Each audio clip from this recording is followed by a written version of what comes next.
Camera action. तो आज जो कविता हम पढ़ने जा रहे हैं इसकी पूर्व कल्पना हमने आपको दे दी है ना। कविता का शीर्षक है हम पंछी उन्मुक्त गगन के। कवि है शिव मंगल सिंह सुमन। शिव मंगल सिंह सुमन की कविताओं की विशेषता है इसमें छायावाद का प्रभाव दिखता है। छायावाद क्या होता है? छायावाद में प्रकृति द्वारा प्रदत्त वस्तुओं को इस्तेमाल करके कोई गहन बात छात्रों को या पाठकों को बताई जाती है। ठीक है, यहाँ पर प्रकृति आगे देखेंगे हम।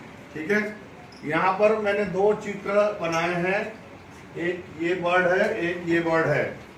अब इसमें आपने कभी 5वीं कक्षा में या 4थी कक्षा में free bird and cage bird का कोई स्टोरी वोरी सुना है क्या?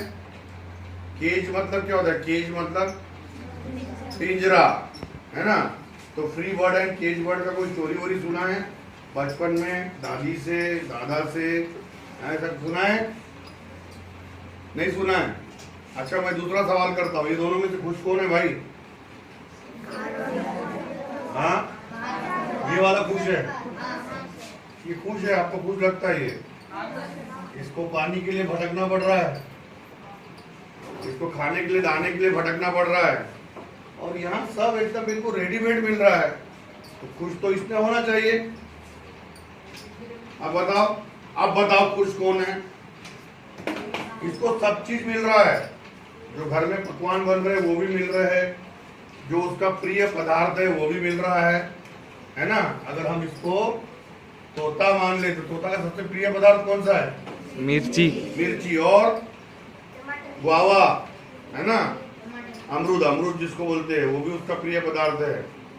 बचदार चीज को चाव से खाता है वो भी उसको मिल रहा है। टमाटर उसको मिल रहा है, मिर्चा उसको मिल रहा है, उसको समय समय पर पानी मिल रहा है, उसको नहलाया धुलाया जा रहा है, मतलब एक प्रकार उसकी सेवा की जा रही है।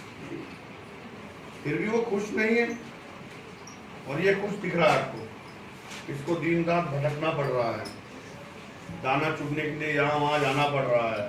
ठीक है ना। आप बताओ कौन खुश है? बाहर का ही खुश है। आप मुझे कारण बताओ कि वो क्यों खुश है बाहर का। बताओ, कुछ बताओ। हाँ, जो आपके मन में आएगा वो जवाब दो। हाँ बताओ। नुकसान। हाँ आप बताओ।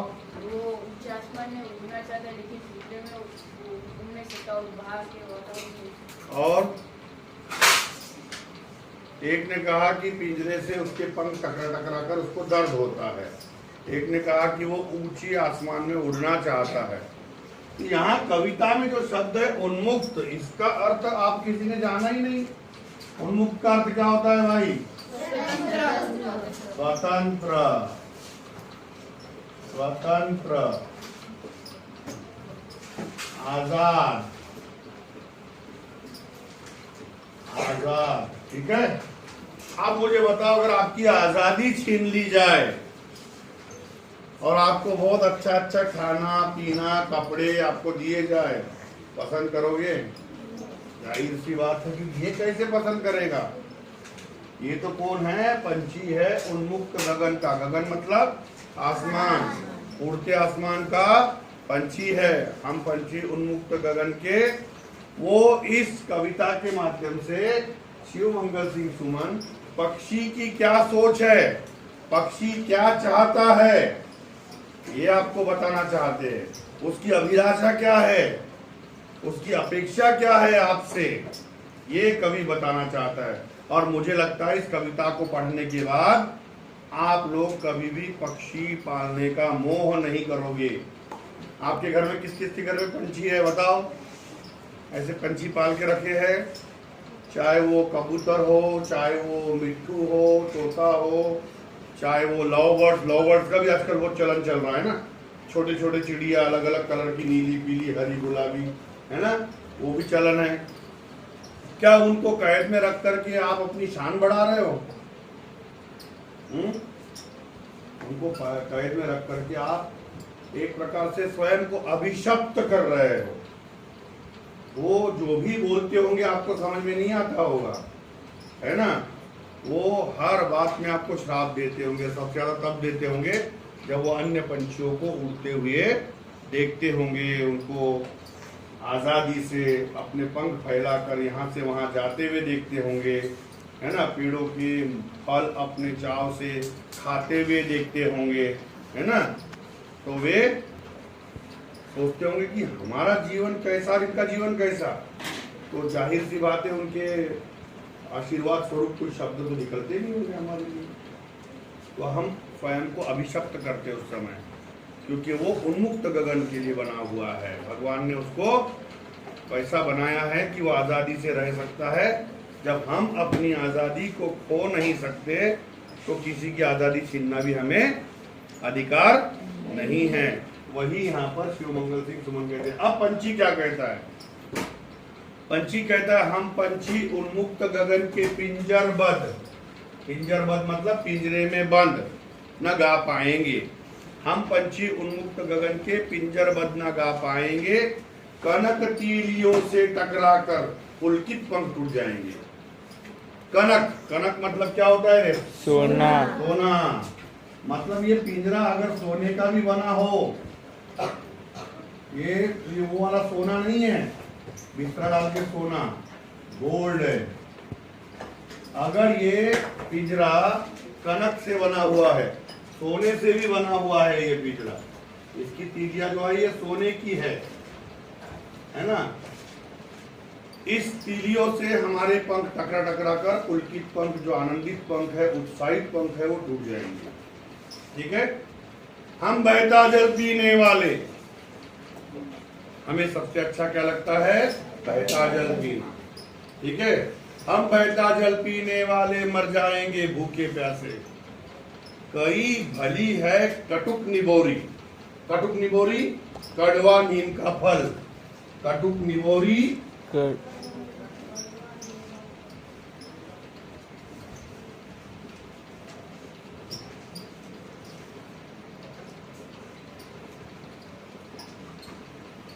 नीम का कड़वा फल।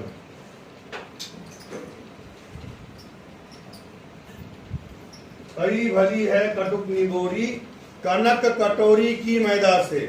कनक कटोरी,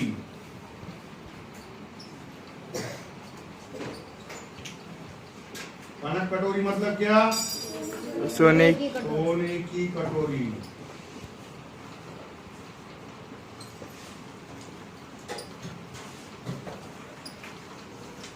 मैदा,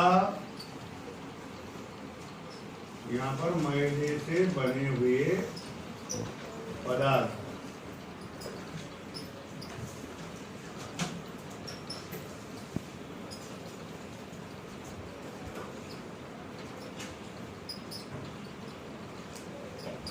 कई भली है कटुक निबोरी, कनक कटोरी की मैदा से।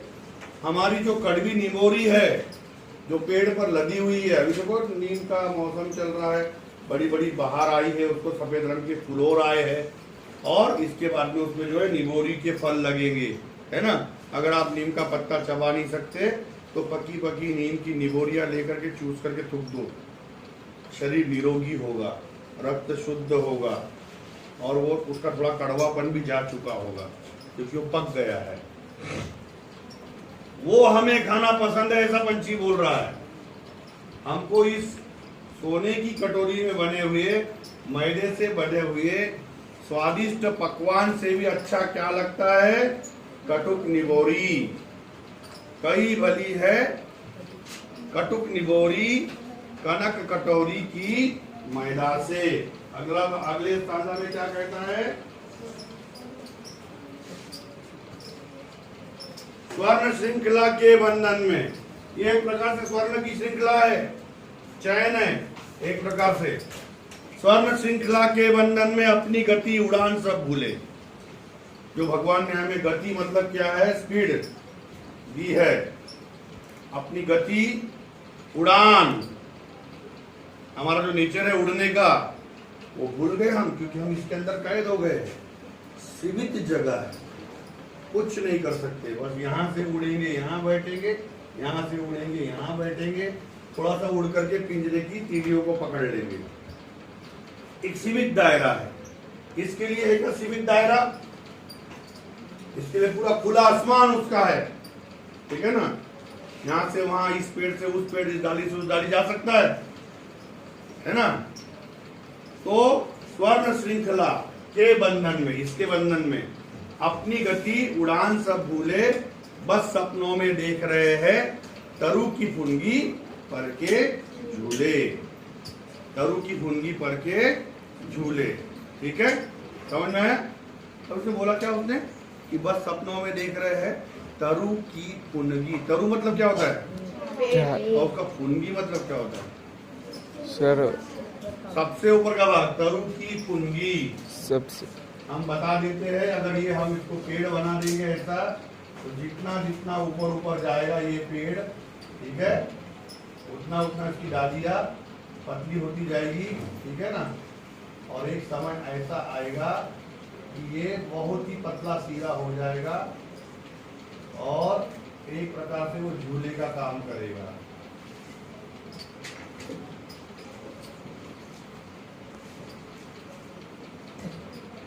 इसी को बढ़ा देते हैं ऊपर, ले जाते हैं ऊपर, ठीक है।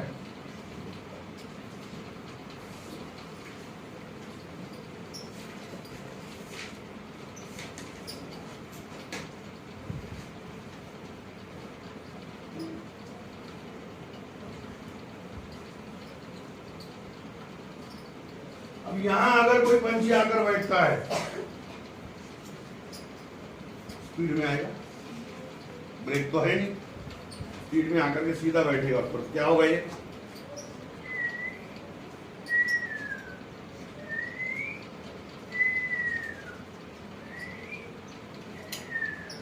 फिजिक्स का नियम लागू होगा वहां पर कि जब तक उसका वेट और उसकी स्पीड मेंटेन नहीं हो जाती पूरी तरह से, तब तक वो हिलता रहेगा। लास्ट मोमेंट पे आके वो धीमा धीमा धीमा धीमा एकदम धीमा हो जाएगा, है ना। जैसे पंछी हिलेगा फिर डंडी हिलेगी, ये उसकी लहर है। और बाकी लोगों को, बाकी पंछियों करते देख रहे हैं, तो हम सपनों में देख रहे हैं तरु के फुनगी पर के झूले, तरु की फुनगी पर के झूले। तो अब यहाँ पर जो है हम लिख देते, उसका अर्थ लिख देते हैं, तरु मतलब पेड़ और फुनगी पेड़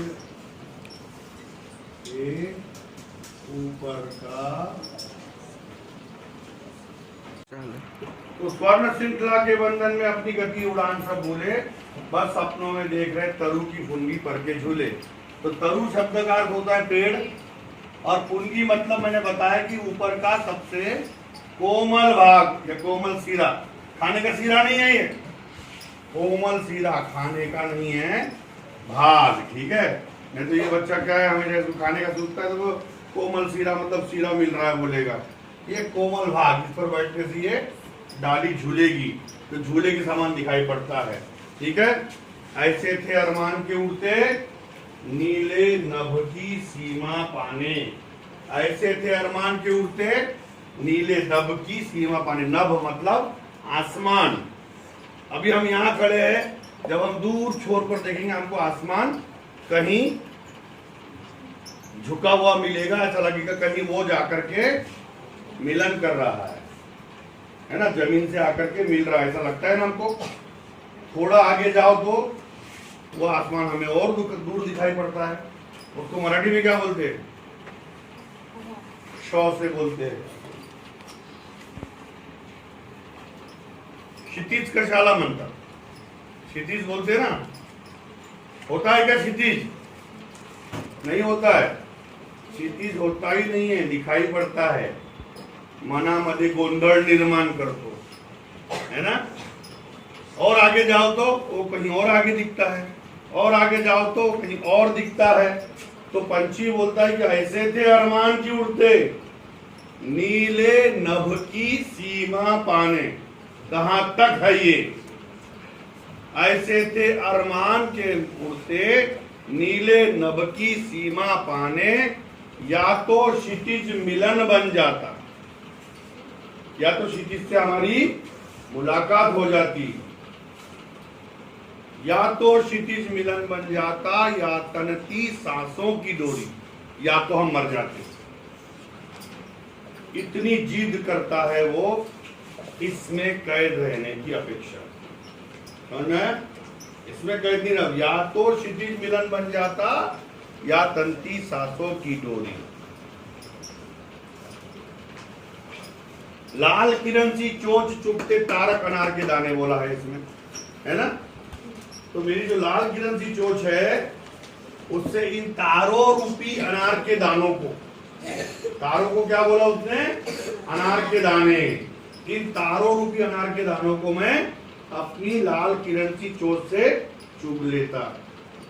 और अंत में वो ऐसी गहरी बात करता है पंछी, कवि बताना चाहते हैं कि नीड न दो चाहे टहनी का।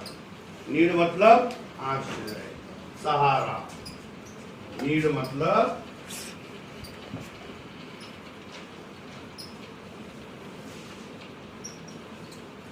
आश्रय या सहारा। नीड न दो चाहे टहनी का, आश्रय छिन्न भिन्न कर डालो। जो हमने आश्रय बना के रखा है, यहाँ पर बनाया होगा, है ना? यहाँ पर बनाया होगा। इसमें क्या करता है पंछी? अंडे देता है और अंडे दे करके उसमें अपनी नई उत्पत्ति करता है ना? तो नीड न दो चाहे टहनी का, ये टहनी का हमें आश्रय मत दो, ठीक है? नीड न दो चाहे टहनी का, आश्रय छिन्न भिन्न कर डालो, तोड़ दो, ठीक है? पर पंख दिए है तो आकुल उड़ान। आकुल उड़ान मतलब आनंद से भरी हुई, स्वच्छंदता से भरी हुई, स्वतंत्रता से भरी हुई। आकुल उड़ान में विघ्न मत डालो। रिक्वेस्ट कर रहा है, निवेदन कर रहा है आपसे पंछी, नीड न दो चाहे टहनी का, आश्रय छिन्न भिन्न कर डालो। जो हमने आश्रय बनाया हुआ है उसको भी तहस नहस कर दो, तोड़ फोड़ दो। पर पंख दिए है तो आकुल उड़ान में विघ्न मत डालो। समझ में आई कविता आपको? दोबारा पढ़ाने की आवश्यकता है?